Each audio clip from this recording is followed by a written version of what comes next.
The Lord is saying, check again. He needs you to check again. He needs you to look again. So, this message was given to me several weeks ago by the Lord, and He's now having me release it. And He's wanting me to share my personal testimony of my debt cancellation and forgiveness. And so, even if you think that this word isn't for you or it isn't for you right now, please hang around and listen to the testimony because it will encourage you as it will serve as evidence of His faithfulness, excuse me. And the testimony is the spirit of prophecy. So, what He's willing to do for me, He's willing to do for you. And so, please hang around for that. I think you'll be encouraged. So, let's get back to the message. So, the Lord is saying, check again. He needs you to check your mail. Now, this may or may not be actual physical mail. Could be email, could be phone apps, could be bank accounts, whatever. And this pertains to anything that you've been expecting. Maybe a promise or a blessing that God spoke to you that hasn't shown up. And some of you have given up on the promise or the blessing. You stopped expecting it, so you stopped looking for it. And you need to look again. He wants you to check again and to keep checking because He wants you to live in a place of expectancy. Because if He spoke it, then it is coming. So now I want to share my testimony of what God did in my life in reference to my debt. So, back several years ago, the Lord had given me a personal promise that I was going to be debt free. And I wasn't sure how that was going to come about. And this, what I'm about to share, is just a portion of my entire debt free testimony. The Lord got me completely out of debt. And this part of the testimony is kind of what kickstarted it, so to speak. And I will be sharing my entire testimony of how He completely freed me from debt, which was approximately about $80,000 in a very short period of time. And I'll be sharing that in a future video. But so if you want to follow along, if you're interested in that, hearing that in the future, please follow along. But years ago, I had applied for loan forgiveness through the the Public Service Loan Forgiveness Program for my 10 years of public safety service. So you had to work 10 years and then you could apply for the loan forgiveness. Anyway, I was always turned down. I would get the letters, oh, you don't qualify, or you should have done this, or you were supposed to do this. And I was turned down for different reasons, even though on paper I met the qualifications. It didn't make sense. But it had been about 5 years since I had applied, and I had not received the forgiveness. So I gave up on it. I was like, "There's no way I'm going to receive this." I had actually left public safety by then, and so I stopped expecting it and wasn't even looking for this to come about. So fast forward again, like I said, about 5 years, and one Sunday morning during church, the pastor was speaking on a message and he asked if anyone had ever received something like a miracle that you knew it had to be from God. Like, and he gave several examples, and one of them was like a check in the mail.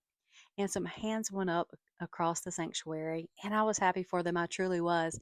But my heart sank because I had been crying out for a financial miracle breakthrough for such a long time. And he had promised me that I was going to be debt free, not too long prior to this happening, but I wasn't seeing it. And honestly, I had a wave of discouragement come over me, kind of a feeling of why not me, kind of a little pity party there for a minute, like, why not me, God? When is this going to happen for me? And then I quickly, thought to myself, kind of laughed to myself because I was like, no one would even know where to send the check because God had moved me so many times and my mailing address kept changing. So I laughed to myself. I was like, I'll never receive a check because no one would even know my mailing address. And so I laughed to myself and then kind of settled back down. Still happy for the ones who had raised their hands, even though that discouragement was lingering in my mind, just to be honest. So, the message was over, and I left church and I stopped by my UPS mailbox, which was just down the street. And I didn't stop to check my mail because he had talked about this message about getting a check in the mail.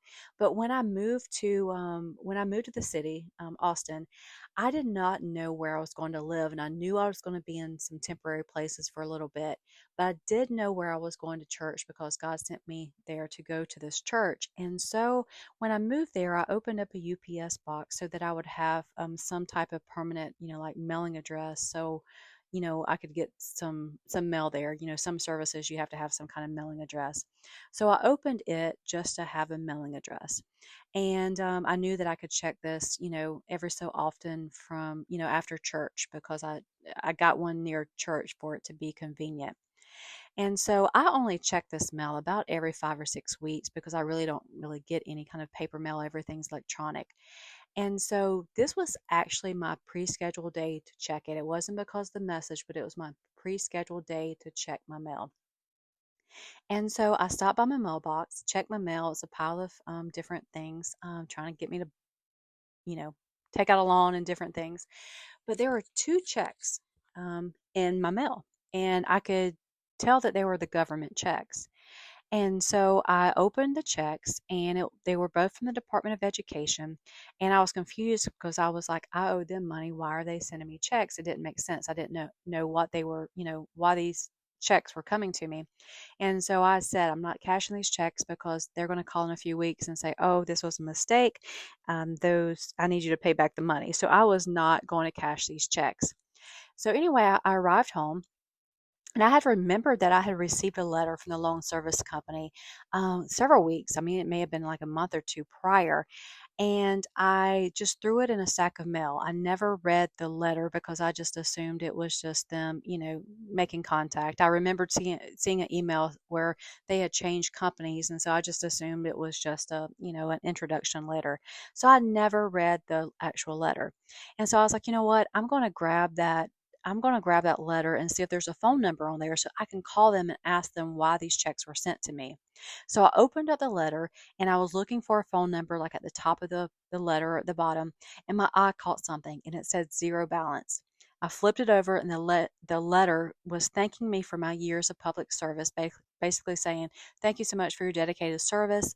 We went back and examined your account, and you were eligible for this loan forgiveness, and your loan has been forgiven. You have a zero balance. So, just an hour earlier, I was sitting in church questioning God's timing, wondering why my prayers for a financial breakthrough seemed unanswered or delayed. And then, standing in my room, I had a $20,000 miracle there. I had nearly $19,000 in loan forgiveness. And then I had not one, but two unexpected checks totaling over $1,400. So not only was my debt paid off, but I received the interest back on the interest that I wasn't supposed to pay. And that was the reason for the two checks. And those two checks, they could have come as one check.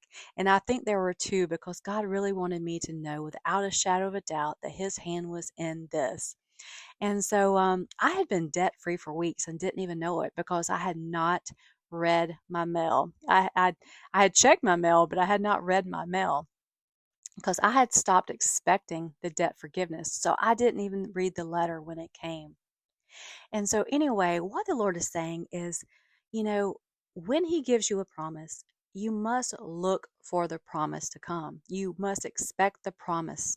You have to keep checking and looking, check again and live in expectation, because if He promised it, it is definitely coming. You may not know when, but it is definitely coming.